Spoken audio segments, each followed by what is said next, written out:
What's up, YouTubers? So today I wanted to build me, well, today I'm planning to build or attempting to build me a floating shelf. I've seen it done on YouTube many times and I want to try it myself. But this time I'm going to be doing it different. Well, not this time, but I'm going to be doing it different than how I see it. Most YouTubers, they use like a inch and a half thick plywood and stuff like that. But I want to use, so I bought me, because I don't want it that thick, so I bought me some select pine. This is 1 inch in thickness, so this is what I'm going to be using. I don't have all the tools that everybody has. You know, I do have some adequate tools, but I do not have a jointer or a router guide, so I could level this. It has a little bit of warp in it, nothing too bad, but I'm going to use it as it is. I just want this to be a quick build, so I bought these initially because it's 1 inch thickness. I bought these metal rods because my plan was these should be a lot sturdier than the dowels, than the wooden dowels. So I bought this with my JB Weld 2-part. I was going to JB Weld this into the wood, and then this would be the support because I believe this would be a lot stronger. But I decided to opt for the wood dowels anyway, and I got the wood dowels, which is a 1/2 inch.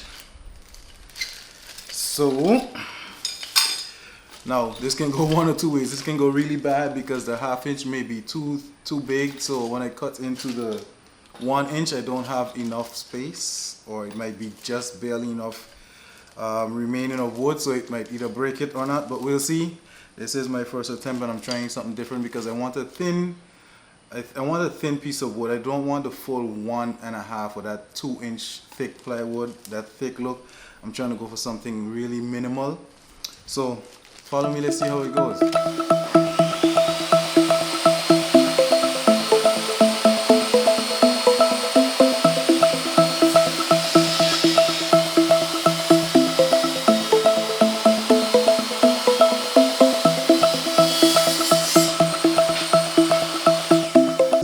So as you can see, I clamped this on, it's cut right here, right? So this is the line.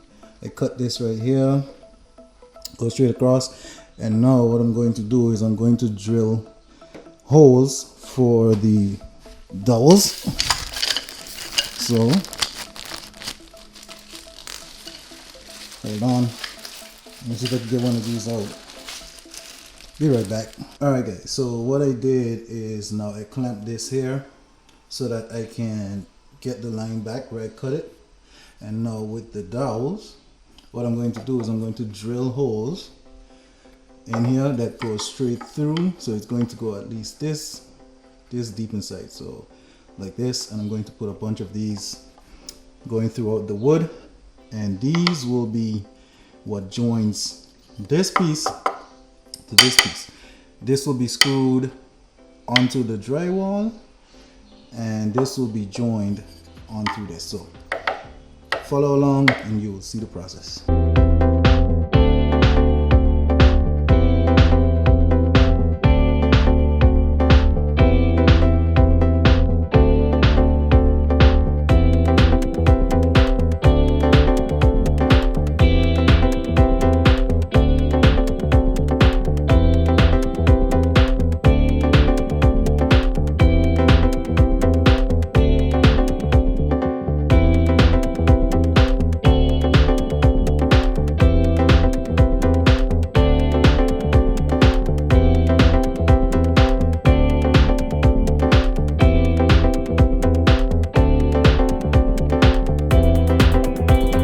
Alright, so I did 3 screws. Three holes for the dowels. But before I continue putting any more holes, I'm going to make sure the measurements on the wall where the 2 beams are, I don't want them to interfere with where I'm putting the dowels. So be right back. I'm gonna measure that real quick and I'll be right back. Alright, so I checked it out. I measured the distance from the wall to where I want the TV and everything, where I want this to be placed on the wall, and everything is good. So I'm going to continue with the drilling of the holes.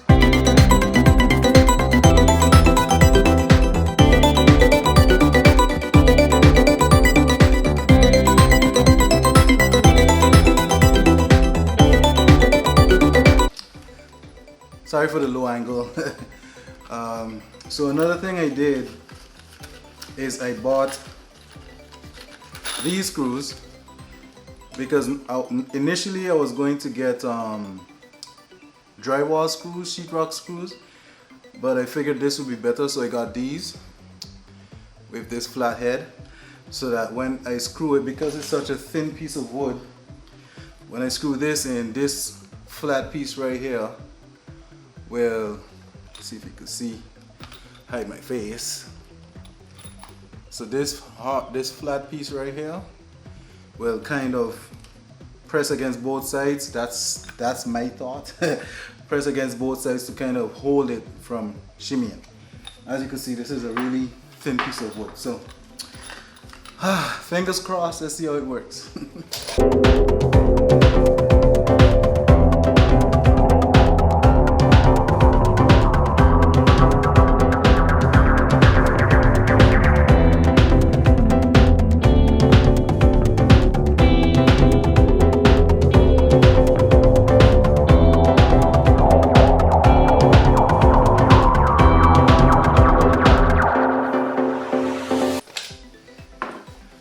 Alright, so now I'm rounded off. So now I can take these off, and I'm going to push these all the way through, and then I'm going to glue these, cut it to the length that I want, and then this is going to screw onto the wall. But first I have to sand this, finish it. Yep, that's the plastic bottle. Sand this, finish it, make sure everything is good, and then I will put it on the wall. But I'm still going to test fit first. Alright, so let's proceed, shall we?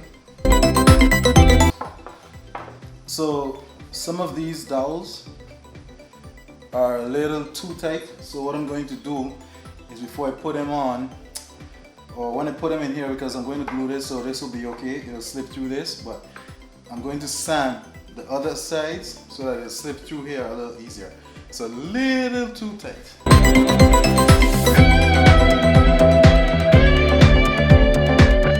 So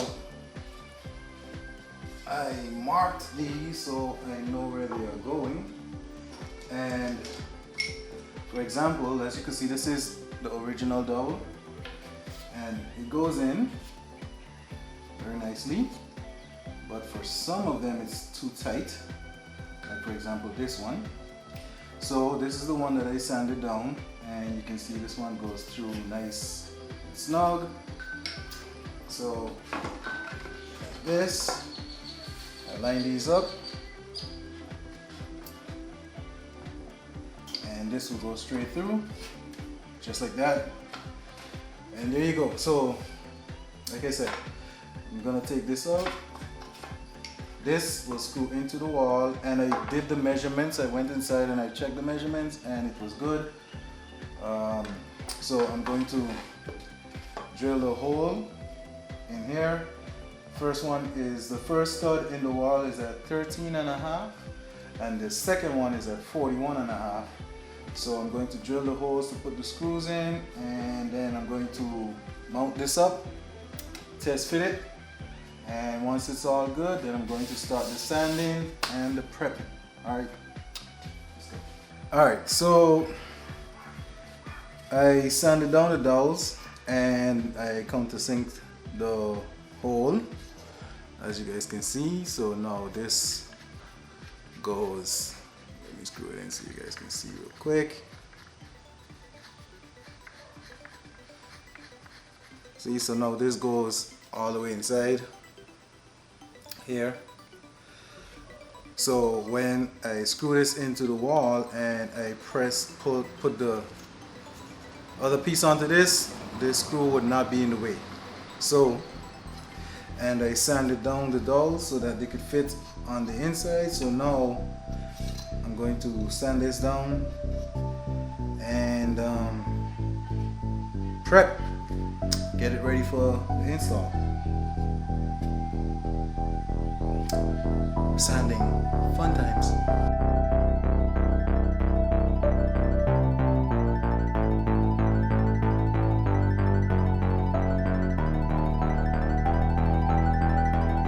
Alright guys, so as you can see, I sanded with 80 grit. I didn't want to bore you guys through the sanding period, but I sanded the top with 80 grit and then 220.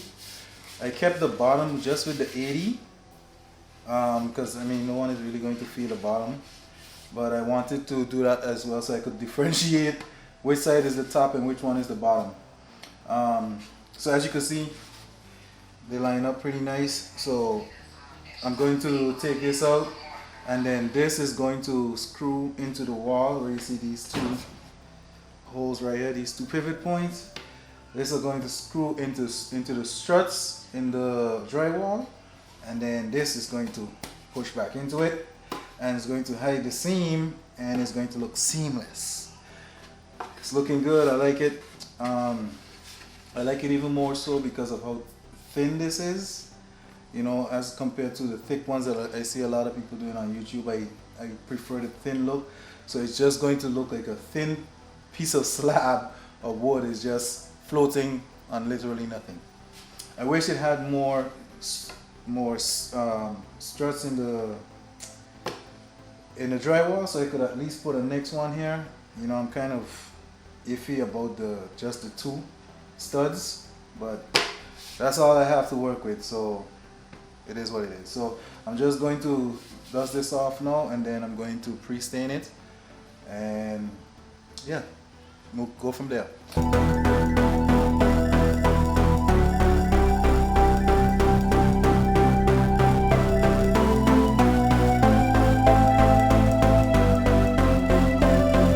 Alright guys, so I have, let me wipe my hands. I have let the pre-stain dry for about 15 minutes. I just wiped it off, and now I'm going to apply the stain.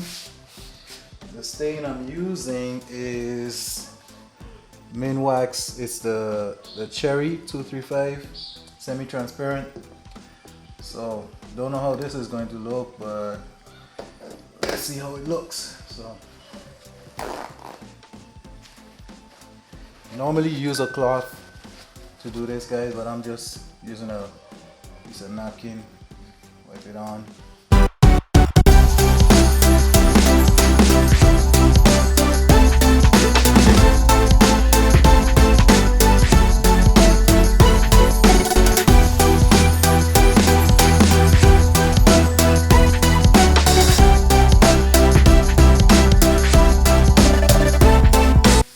This is why it's important to apply your pre-stain, because I have stained without using pre-stain before, and man, it has left the wood so blotchy with different messes and stuff like that. So it's definitely important to pre-stain, especially softwood.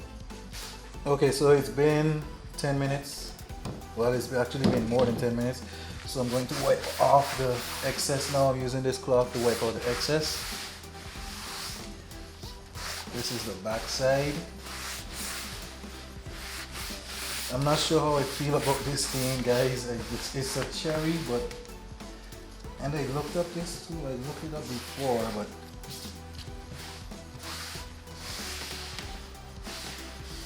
I will say it's not what I wanted. So I have a next stain. I have a stain that I have there already. So I might just add that over this one. Get a darker stain.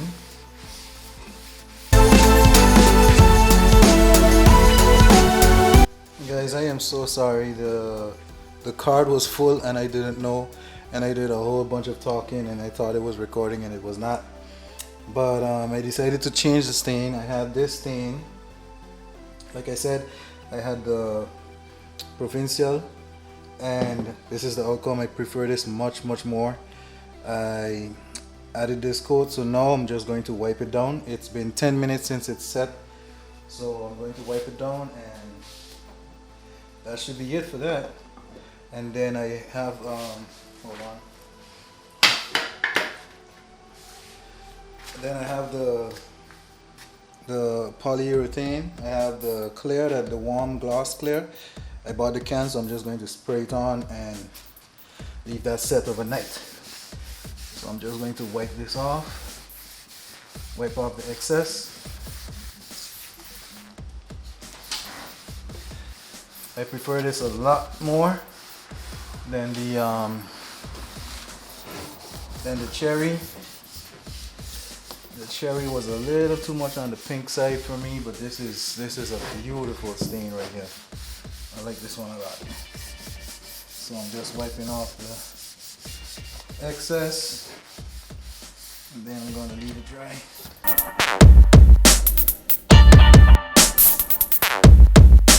Alright guys, so I'm back. I let the stain dry overnight, and now I am going to apply the polyurethane. I'm going to apply the spray and give it a coat. I'm going to see how much coats I'm going to give it. I'm not sure if I'm going to give it 3 or might just 1, because I don't really want to shine on this. I kind of want like a matte finish, but I want to protect the stain, so I'm going to give it probably just 1 coat, see how it looks, and then we'll go from there. All right.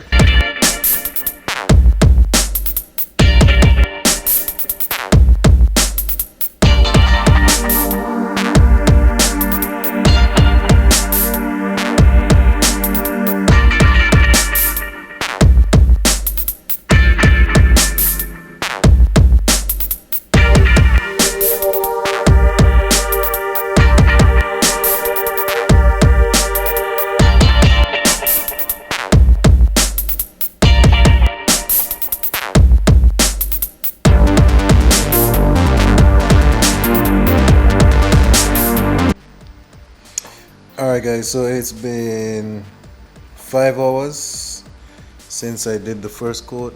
I'll show you guys how it looks. I initially wanted to do 1 coat, but with the polyurethane, what it does, it raises the grain on the first coat. So I'm definitely going to have to sand this down with 220 grit and give it a next coat for the final smooth finish.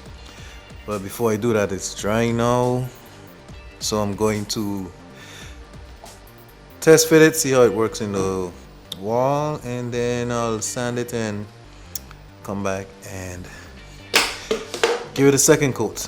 But I need to test it. I'm excited. Alright guys, so I test fitted it, just the back piece, to make sure that it fits exactly lined up the way I want it to. Fits good. So now I am going to sand it 1 light coat and give it the second coat of the polyurethane, and then leave it dry, and then I'll be able to mount it. And with the power of editing, you guys will be seeing this right about now.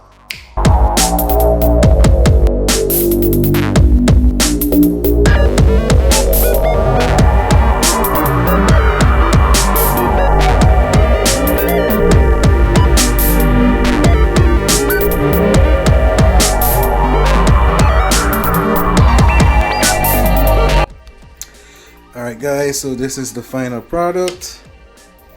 As you can see, nice and smooth, and it gives you that nice floating effect because there's nothing, no bolts underneath of it. Moment of truth. Let's see if it can support.